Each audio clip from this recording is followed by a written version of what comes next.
ఒక పక్క సీఎం పర్యటన చేస్తున్నారు. సీఎం గారు బాగా పర్యటన చేస్తున్నారు. సీఎం గారిని రోడ్డు మీద నడిపించాలి సార్. రోడ్డు మీద ఇళ్లలో నడిపిస్తే సీఎం గారికి చాలా అర్థమవుద్ది బాగా. ఎందుకంటే ట్రాక్టర్స్ అవైలబుల్ ఉన్నాయి, నీళ్లు తగ్గినాయి. ట్రాక్టర్స్ మీద కనీసం ఎవరు తీసుకొచ్చి ఇచ్చేవాళ్ళు లేరు. ప్రైవేట్గా కుర్రోళ్ళు వాళ్ళు దానా దాతృత్వంతో ఏమైనా అమౌంట్ ఉంటే వాళ్ళు తీసుకొని కొంత పంచడానికి వెళ్ళినట్టు వస్తున్నారు వాళ్ళు ట్రాక్టర్లతో. మరి వీళ్ళకేమయ్యే రోగం సార్? జనాలు చచ్చిపోతున్నారు సార్, మామూలుగా కాదు. నీళ్లు నడవలేక, మంచినీళ్ళు లేక, స్నానానికి నీళ్లు లేక, బాత్రూంలో అంటే నీళ్లు పోసుకుంటారు, స్నానానికి మంచినీళ్ళు ఎక్కడి నుంచి తీసుకొచ్చుకుంటారు సార్? ఏంటి ప్రభుత్వం అంటే నమ్మి ఓట్లు వేసినందుక ఇదే మాకు చేసేది న్యాయం? ఏం లేదు సార్. 3 రోజులు బట్టి పడుతున్న బాధలు ఇవి. ఫస్ట్ రోజు ఎప్పుడు రాలా సరే, ఫస్ట్ రోజు ఎవరికి తెలియదు, సంథింగ్ కొంచెం లేట్ అవుతుంది. సెకండ్ డే అన్న రావాలి కదా సార్, సెకండ్ డే రావాలి. ఈరోజు థర్డ్ డే, ఇంతవరకు ఏం లేదు. కిలోమీటర్ బయటకు వచ్చి ఇక్కడికి వచ్చి తెచ్చుకుంటే తప్ప దిక్కులేదు. ఇది మొత్తం టోటల్ ఏమంటారంటే కండ్రిక క్రాస్ రోడ్. లోపల ఇటువైపు చూస్తే శాంతినగరు, ప్రశాంతి నగరు, దేవీనగరు, వాంబే కాలనీ, సుందరి నగర్ మొత్తం మునిగిపోయినాయి. అది సార్ పరిస్థితి. అది జెండాలు పట్టుకొని తిరగటంగా న్యాయం చేసేవాడు అవ్వలేడు సార్. అది జనాలు పిచ్చోళ్ళు. ముందు ఒకవేళ వరద వస్తే ఇళ్ళకి రాకుండా ఉంటారా సార్? ఎలక్షన్ ముందు వరద వస్తే నిక్కర్లు కూడా వేసుకుని వస్తారు, నిక్కర్లు వేసుకుని వస్తారు. అర్థమైందా? జెండా మోయడానికి 500, వెనకలు వచ్చిన 1000 రూపాయలు ఇచ్చేస్తారు, నడిపించుకుంటారు, వచ్చేస్తారు. ఇప్పుడు ఏంటి సార్ పరిస్థితి? ఏంటి మాది? కనీసం నీళ్లు తగ్గి వచ్చినాకైనా బయటికి తీసుకుపోవడం, ఎక్కడైనా బయట తీసుకెళ్తున్నారు సార్. పునరావాసాలకి వెళ్తున్నారు. పైన కొంతమంది ఉంటారు, ఈ సెకండ్ ఫ్లోర్కి వెళ్ళాలి. ఇప్పుడు సెకండ్ ఫ్లోర్ ఉన్నారు, ఫస్ట్ ఫ్లోర్ అయితే మునిగిపోయింది. సెకండ్ ఫ్లోర్లో ఉన్న వాళ్ళు ఉంటాం, పర్వాలేదు, మాకున్నారు కదా ఎమ్మెల్యే ఎంపీ గారు అందరూ మా వాళ్ళే, ఏ రీతిగా సాయం చేస్తారు అనుకుంటారు. ఒక్కళ్ళు వచ్చిన వాళ్ళు లేరు సార్. ఇల్లు వదిలిపెట్టి వెళ్ళలేక అంతేనా? ఇల్లు వదిలిపెట్టి వెళ్ళలేము. ఇప్పుడు కింద సామాన్ అంతా మునిగిపోతే వెళ్ళగలం, పైన వెళ్ళలేం కదా సార్. ఎక్కడికి వెళ్ళగలం? మాకు బంధువులు ఎవరు లేరు సార్, మా వాళ్ళు అంటే ఎవరు లేరు. ఎక్కడికి వెళ్తాం? అట్లా ఎంతమంది ఉంటారు? అందరూ పునరావాస కేంద్రాలకు వెళ్తారా?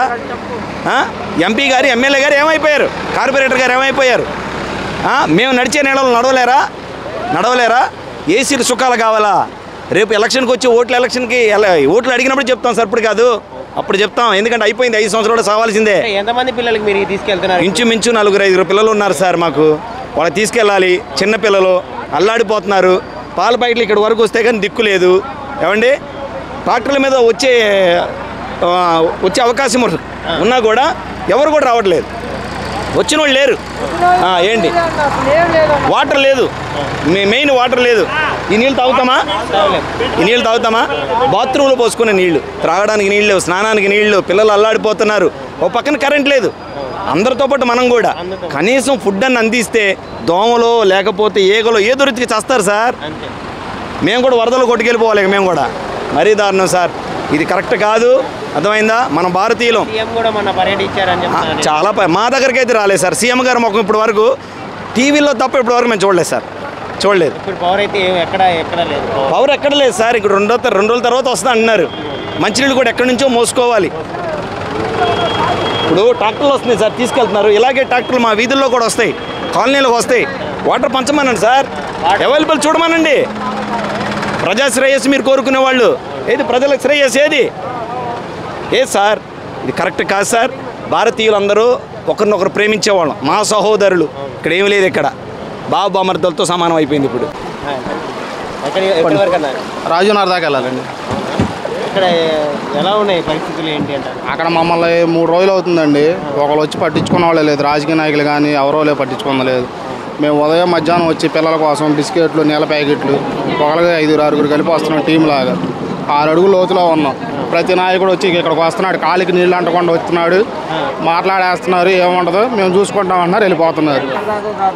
హెలికాప్టర్లు వస్తున్నాయి, పెద్ద అపార్ట్మెంట్ల మీద దింపుతున్నారు. ఆ బ్లాక్ వాళ్ళు తీసుకున్నారు తప్ప మిగిలిన ఉన్న జనాలను ఎవరిని పట్టించుకోవట్లేదు. పునరావాసాలు కేంద్రాలు అసలు ఏం ఏర్పాటు చేయలేదు. కనీసం మాకు ఇలా వస్తుందని అనౌన్స్మెంట్ కూడా చేయలేదు. నైట్ తెల్లారులు వేసేసరికి ఆల్రెడీ అంతకుముందు బాగా వర్షం పడింది, భారీ వర్షం నమోదైందని కూడా న్యూస్లో వేశారు. మేము ఇంకా ఆ వాటర్ ఇంకా అలా ఉన్నాయిలే, రోడ్ల మీద కాలువలు అవి నిండిపోయాను అనుకున్నాం. తేరా చూస్తే మరుసటి రోజు అనౌన్స్మెంట్ చేయలేదు, ఫుల్గా ఇళ్లలోకి వచ్చేసినాయి. ఫ్రిడ్జ్, వాషింగ్ మిషన్, ప్రతి సామాన్లు కట్టుబాట్లతో బయటకు వచ్చు. పునరావాసాలు ఏమో ఎవరో ధర్మాత్ములు వాళ్ళ డాబాల మీదకి వాళ్ళకి ఇళ్లలోకి పిలిస్తే అటు వెళ్తున్నాం. అంతే తప్ప ఇంకేం లేదు.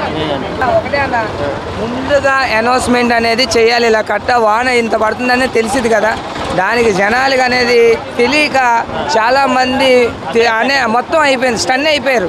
అన్నీ వాళ్ళు ఉన్న ఇంట్లో వస్తువులు జీరో అయిపోయారు. ఇంక అందరూ ఒక విధంగా చెప్పాలంటే మాకు అనౌన్స్మెంట్ అనేది చేయాలి. ఇక్కడ దాకా వచ్చారు, వెళ్ళిపోయారు. నాయకులైనా ఇంకెవరైనా చెప్తున్నాం, కొంచెం అవి పట్టించుకుంటే. వాళ్ళు ఎంతదన్నా 6 feet అయ్యే వాటర్ వచ్చేదాకా లోన్ రారు, రోడ్డు మీద తీసుకోవాలి. పిల్లలు ఆడవాళ్ళు ఎలా వస్తారు లోటు మీద, అలాంటి వాటికి కూడా కొంచెం లోన్కి వచ్చి ఇస్తే వాళ్ళు కొంచెం తిన్నట్టు ఉండదు. పోనీ అనౌన్స్మెంట్ ఏం చేయలేదు, కనీసం ఇదేం చేస్తే బాగుంటుంది కదా అని మా ఉద్దేశం. ఇంకా అయిపోయింది, ఇంకేం చేయలేము కదా. తడుస్తారు సార్? ఏం లేదు, మళ్ళీ తలుస్తారని ఫుల్ మేకప్ వేసుకొని వచ్చారండి. అనకూడదు, మళ్ళీ వాళ్ళ కోపాలు వస్తాయి. వచ్చి ఏమండి ఇలాగ ఉంటే ఈ చూసుకోకుండా జగన్ జైలు వేస్తారు. ఇప్పుడు ఆయన మాకు ఎక్కువ కాదు, ఈయన మాకు తక్కువ కాదు, ఏం కాదు. ఈ చూడాలి కానీ రాజకీయాలు చేస్తే ఎలాగండి ఇలాంటి టైంలో కూడా. అది ఇక అలాగ ఉంటుందండి మన ప్రభుత్వాలు పనితీరు. వాళ్ళు కాదు, ఎవరని కాదు, మేము ప్రజలు. అది ప్రజలకి ఎవరన్నా సరే హెల్ప్ చేయాలి. ఎంతమంది ఉన్నారు, 1 కాదు 2 కాదు, అన్ని చోట్ల అలాగే జరుగుతుంది. అక్కడ బాడీ ఎవరిదో తెలియదు, అలాంటి పరిస్థితి అయిపోయింది. ఇప్పుడు పరిస్థితి ఎవరైనా చనిపోయినా కూడా వాళ్ళు తీసుకెళ్ళి కర్మ చేయలేరండి, వదిలేస్తున్నారు వాటర్లో బాడీని. అది ఇప్పుడు ఆ బాడీ మరి ఎవరిదో అంటే ఉన్నవాళ్ళేగా, అలాగుంది అక్కడ పరిస్థితులు అలాగ ఉన్నాయి. ఒక్కళ్ళు కూడా ఇవాళ పొద్దున వరకు ఎవరు రాలేదండి. పైనుంచి పాపం ప్యాకెట్లు వేశారు, మాది హెలికాప్టర్లు వచ్చి వేసారు బాంబే కాలనీలో, H1 బ్లాక్ మాది. అయితే ఏ మాత్రం అవి కిందకు వచ్చినాయి, 1 గంట 2 గంటల తర్వాత తింటా పనికి రాలేదు, పాడైపోయింది. అంటే వేడివేడిగా ఉన్నాయి, మరి వాళ్ళు చేయాల్సింది చేశారు. హెలికాప్టర్ నుంచి వచ్చినాయండి పొద్దున్న, తప్పితే ఇంకేం లేవు. కొంతమంది 2 ట్రాక్టర్లు వేసుకొచ్చారు, వాళ్ళు బాగానే ఇచ్చారు, వాళ్ళ వరకు పర్లేదు సార్. ప్రభుత్వం నుంచి అంటే మరి హెలికాప్టర్ నుంచి వేశారు కదా పొద్దున్న, ఇంకంతే. Bombay colony H1 blocks. ఎలాంటి పునరావాస కేంద్రాలు ఏర్పడి ఏం చేసినా కానీ ఎవరికి ఏం ఇది అవ్వట్లేదండి. ఏ సహకారాలు ఏం చేసినా కానీ కరెంట్ లేదు, నీళ్లు లేవు. నీళ్లు కావాలి కదా, ఎక్కడి నుంచి తెచ్చిస్తారు వాళ్ళు మాత్రం నీళ్లు. అది నీళ్లు ముందు ప్రాబ్లం. కేంద్రాలు ఏర్పాటు చేసాము అని అవి చేసి ఉంటారు, అవి చేసి ఉంటే అక్కడ ఒక చోట చేస్తారు. కానీ ఇళ్లలో ఉన్న వాళ్ళకి వాటర్ ఏది, అది మెయిన్. తాగడానికి ఏవో పడేస్తున్నారు, తాగుతున్నారు, కానీ వాడుకోవడానికి వాటర్ కావాలి, వాటర్ లేదు, కరెంట్ లేదు, అది ప్రాబ్లం. అందరూ ఇబ్బంది పడుతున్నారు. అదే అంటే అక్కడే ఉండిపోయారంటారా జనాలంతా? ఇళ్లలో ఉన్న వాళ్ళకి ఎవరికి సరిగా డిస్ట్రిబ్యూషన్ సరిగా లేదండి. వాటర్ ప్రాబ్లం ఉందండి, వాటర్ ఎవరికి లేదు, వాటర్ అనేది సహకారం లేదు. ఫుడ్ వస్తుంది కానీ ఫుడ్ వేస్ట్ ఫుడ్ వస్తుంది తప్ప మాకు వచ్చేటప్పుడు పాడైపోవటాలు అలా జరిగిపోతుంది. అది ఉన్నది చెప్తున్నది అంతే, దీనివల్ల మాకు ఇదేం కాదు. Thank you.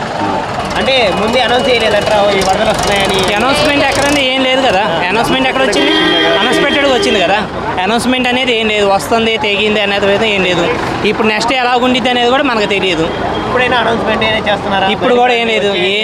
మీకు ఏమైనా సహకారం కావాలని మెసేజ్లు వస్తున్నాయి తప్ప ఆ మెసేజ్లు ఏమి యూజింగ్ అనేది లేదు. అవి పవర్ లేదండి, మాకు 4 రోజుల నుంచి పవర్ లేదండి. నెట్వర్క్ అనేది లేదు మాకు, ఇక్కడ ఎవరితో మాట్లాడాలన్నా నెట్వర్క్ అనేది లేదు. అది ఎలా ఉంది ఏంటి? ముసలమ్మ లోపల ఇరుక్కుపోయిందండి, అదే కళ్యాణ మండపంలో. బాగానే ఉందంట, మరి లోపల సహారం బాగానే జరుగుతుందంట, తెలియదు మరి. ఇప్పుడే మేము వచ్చింది, ముసలమ్మ ఇరుక్కుపోయిందంటే వేరే ఊరు నుంచి వచ్చాము. వాళ్ళ కోసం వచ్చాం, ముసలమ్మ కోసం. తెలియదండి ఇంతవరకు, వాళ్ళ కాడ ఫోన్లు లేవుగా, తెలియదు మరి ఎట్లా ఉండారో ఏంటో. మా అమ్మాయిని పంపించాం, అక్కడే ఇరుక్కుపోయింది. అది అటు కళ్యాణ మండపం దగ్గర. ఇదా సాయిబాబా గుడి అంట, ఇది తెలియదు మరి. కండ్రిక మాది బొంబాయి కాలనీ నాన్న, మొత్తం మునిగిపోయింది. బట్టల వ్యాపారం చేస్తున్నాం, బట్టల మూటలు కూడా మునిగిపోయినాయి. పరిస్థితి బాగోలేదు నాన్న, మళ్ళీ వచ్చేస్తున్నాయి నీళ్లు పైకి. ఇప్పుడే కడిగి పొద్దున వచ్చి ఇప్పుడు దాకా కడుగుతానే ఉన్నాం, మూటలన్నీ నానిపోయినాయి. మళ్ళీ వస్తాయి ఏమోనని మేము ఆగాము నాన్న. మరి